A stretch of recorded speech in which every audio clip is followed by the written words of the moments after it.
Bright Duty. Every student matters. Now we are going to do the party system, the one party system, dominant party system, two party system, and the multi party system.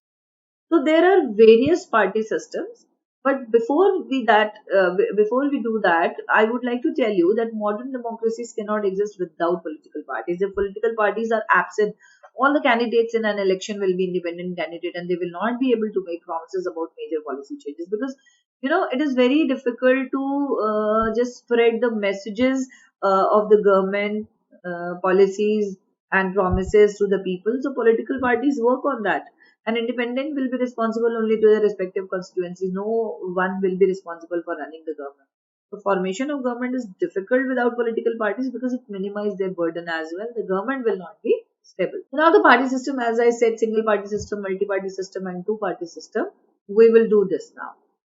Now, what exactly the single party system is? It is a system in which only one party is allowed to function, and the constitution does not allow other political parties to function. And demerits of a single party system is, like, single party system is against the democratic ideas of freedom and equality, because they work like a dictator, and single party system may become the dictatorship of the ruling party, and differences of opinion are not tolerated. So under the one party system, there is a single mass party, usually led by one man. The fascists and the Nazis, dictators like Mussolini and the Hitler, they abolished all opposition parties and used terror to enforce obedience to their command. So the one party system and the use of like communist countries all for many decades, and although elections were conducted in most cases, they were nothing better than the dictated plebiscites. So some of the nations in Asia and Africa, like Myanmar, Iran, Ghana, Zambia, Kenya, they all have been at one time on the one party system. Now, before we do the two party system and bi-party system, like, I would like to tell you one more system, that is your dominant party system.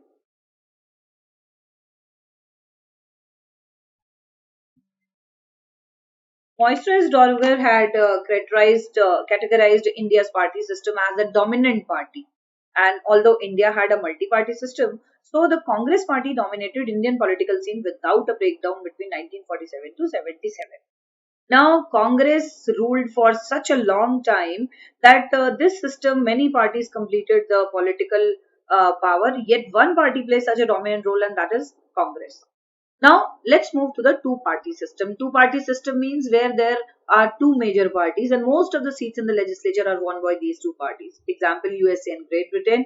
And the two-party system exists when the political loyalties of the voters are rather evenly divided, or when two great political parties, in other words, power alternates between two major parties. And if we say the two-party system had been traditional in Great Britain, and in 2010, the dominance of the two large parties, that is Conservative and the Labour Party, was broken by the Liberal Democratic Party. And in Australia, New Zealand, USA have had more than 100 years a stable two-party system. And generally, no party gets majority in the legislature, and parties form coalition to come to power. Example is India. If we talk about the multi-party system, this system has more than one, and big and small parties functioning in the country. And moreover, multi-party system signifies a condition in which there are more than two parties, and it represented in the legislature also, and there is no party gets majority in the legislature, and usually no party is strong enough to itself establish to maintain a ministry in office. And as a result, coalition governments are formed, and Denmark has 10 parties and is permanently governed by party coalitions. And there are more than, France had more than a dozen parties represented in the National Assembly. Italy also has a multi-party system. India has at present as many as 7 national parties and very large number of state and regional parties. Now, what is the difference between the alliance and the coalition government? When several parties join hands to contest an election, it is called an alliance or friend. Or example is Left Front on NDA. And if we talk about this alliance and coalition, when no single party gets majority in the legislature, two or more parties together form a government, and it is called coalition government. For example, UPA. Now, what are the merits of multi-party system? The multi-party system provides lot of choices to the people. They can find out which party's policies are good and vote for them. And the ruling government will not be autocratic. The prime minister will have to consult the coalition partners before taking any major decision. It helps to provide representation to different social groups in the legislature. The voices of different regions will be raised by different parties. Now, there are few negative points also of multi-party system, and every time it cannot be good one that a multi-party system is good. Sometimes it is good, sometimes it is bad. So we have disadvantages of multi-party system also. So let's see what are those. Like no party gets majority in the parliament, so government formation is difficult. The government will not be stable, and the frequent elections will be conducted. A lot of money is wasted for elections, and long-term policies cannot be taken up. So the government is weak; it cannot take strong decisions. And if we talk about multi-party system and the coalition politics, so 1989, the National Front formed the government at the center with the support of the BJP and the leftist parties. The main constituents of the National Front parties was the main constituents of National Front were the Janata Dal, Congress, Telugu Desam Party, and Assam Ghan Parishada, and the coalition government in the 1990. The midterm election in 91 again brought about a hung parliament. Along them, Congress emerged as the single largest party in the Lok Sabha, and we had four governments between 96 and October 98. Era of coalition politics continued thereafter, but there were many parties who came in governance, but they didn't, stabilize themselves for more than a year. So government is very weak in coalition and it cannot make strong decisions. So which political system is good? If I conclude, like for the previous topic, like we have so many regional, dynastic, and caste-based parties, and as a result, the central government has to bow the demands, and moreover, to reach the majority figure, a coalition government must include ministers, many of whom are opportunists. But if we talk about like which political system is better, country cannot choose its political system, and it has evolved, over a long period of time, depending on the nature of the society and its social and regional diversity. So each country develops a party system according to its social and regional division. Now, India has a multi-party system. Let's talk about the features. Let's talk about the features of Indian political system.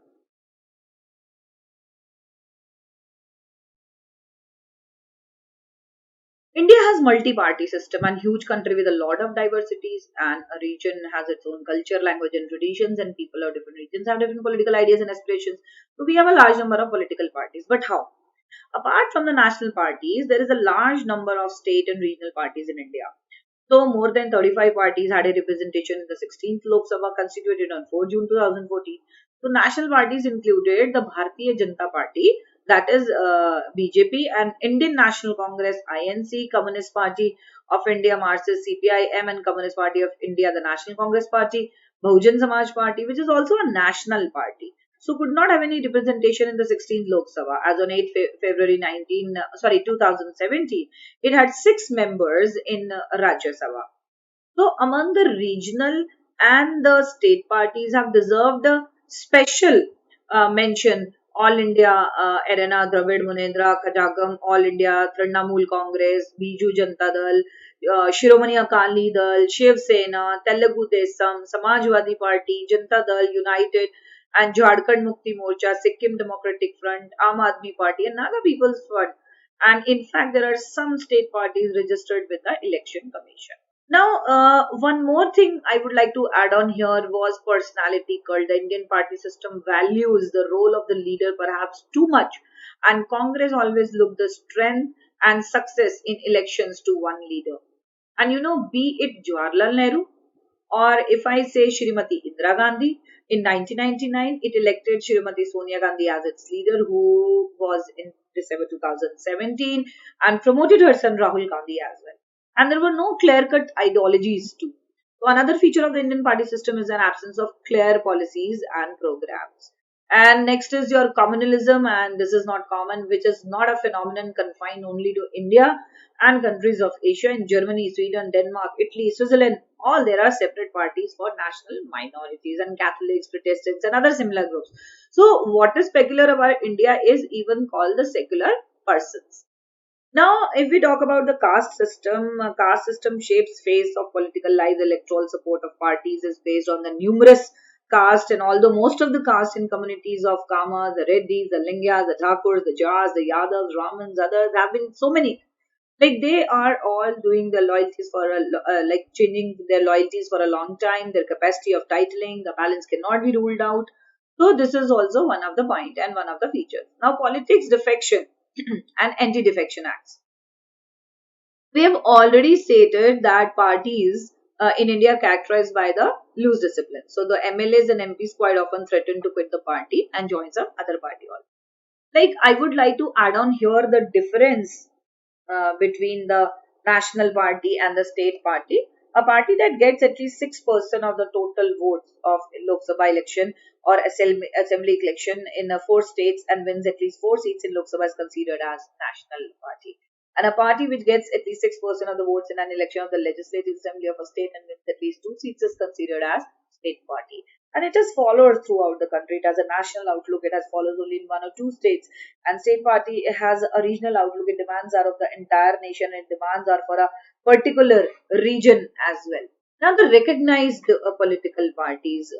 If I talk about the recognized one, so there are so many parties also here. Every party has to register with the election commission. Election commission gives some special facilities to large and established parties, and there are given unique symbol, and the official candidates are the people those who can cause the election symbol, and parties which get such special facilities are called recognized political parties. These are the seven national political parties: All India, Trinamool, Congress, Bahujan Samaj Party, Bharatiya Janata Party, Communist Party of India, Communist Party of India, Indian National Congress, and National Congress Party. Now, the Indian National Congress. Let's talk about Indian National Congress. How does it work? Congress is one of the oldest parties of the world. It was founded in 1885, and Congressism aims to build a modern democratic republic in India. And it is a centrist party which supports mixed economy. It works for a secularism, welfare of weaker sections and minority, and supports economic reform. These are the people: Shashi Tharoor, Rahul Gandhi, Digvijay Singh, and Sonia Gandhi. National parties are going to be wide parties which have followers in several all over states of the country, and a party that gets at least 6% of the total votes in Lok Sabha election or assembly elections in four states and wins at least four seats in the Lok Sabha is considered as a national party. All India Trinamool Congress launched on 1st January 1998 and under the leadership of Mamata Banerjee. It was recognized as a national party in 2016. The party symbol is flowers and grass. It supports secularism and federalism. It has been in power in West Bengal since 2011. It has a presence in Arunachal Pradesh, Manipur, and Tripura. And in general elections held in 2019, it got 4.07% votes and won 22 seats. Now it is the fourth largest party in the Lok Sabha. And Mamata Banerjee is leading the party. Bahujan Samaj Party, that is your BSP, formed by Kanshi Ram in the year 1984. It wants to secure power for Bahujan, which includes Dalits, Adivasis, OBCs, and minorities. It draws inspirations from the teaching of Sahu Maharaj, Mahatma Phule, Periyar, Ambedkar, and it worked for welfare of the oppressed people. Bharatiya Janata Party was founded in 1980 by the former leaders of Bharatiya Janata Sangh, and it wants to build a strong and modern India and protect ancient cultures and values. Cultural nationalism or Hindutva is an ideology of BJP. It demands the complete irrigation of Jammu and Kashmir in India. It demands a uniform civil code. It demands a ban on religious conversions. Narendra Modi, Mr. Yogi, and Mr. Shah, the Communist parties. It was formed in 1925. It believes in scientific socialism. It supports socialism, secularism, and democracy. It opposes the imperialism and communalism. It accepts democratic elections as a means to secure social and economic justice. Communist Party of India, that is a Marxist CPIM, was founded in 1964. And it believes in scientific socialism, secularism, and democracy. They are supportive in it, and they oppose imperialism and communalism and accept democratic elections as a means to secure social and economic justice.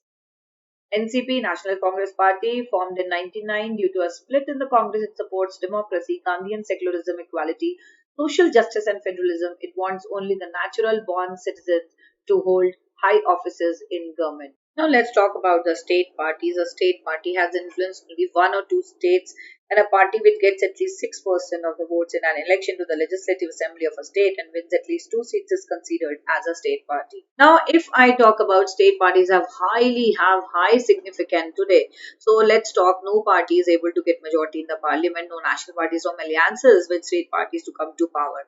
The state parties also get an opportunity to become a part of the central government. Now, there are certain challenges, to political parties, that there is lack of internal democracy, problem of dynastic succession, use of money and muscle power, and no meaningful choice to voters. Like, and sometimes it happens like there is lack of internal democracy also, because people are believing in the dynastic succession. For example, if someone is like into politics, they want that their children should also come to the parties and they must run the same thing. And sometimes people are very rich and they use the money and muscle power to like dominate the society, and no meaningful choices are for the voters. Like, there is anyhow they are like it could be, you say, the pressure on them to choose the people, those who are available, not of their own choice. And lack of internal democracy within the parties is like most of the political parties' power is concentrated in the hands of one or two leaders at the top. Like, they lead the party and everyone has to listen to them. Parties do not keep membership registers, do not hold party meetings, do not conduct internal elections regularly. So ordinary members do not have any role in the decision making. And dynastic succession, as I told you, leaders bring their close relatives to the top leadership of the parties, and it is very difficult for an ordinary member to come to the leadership. Money and muscle power in the parties, like political parties try to find shortcut methods to win elections. They use money and muscle power. Rich people are nominated as candidates. Sometimes even criminals are nominated by political parties. So meaningful choices to the people. Most of the political parties have same or similar ideologies. For example, most of the parties in India support the same economic policies, and so people do not have choices.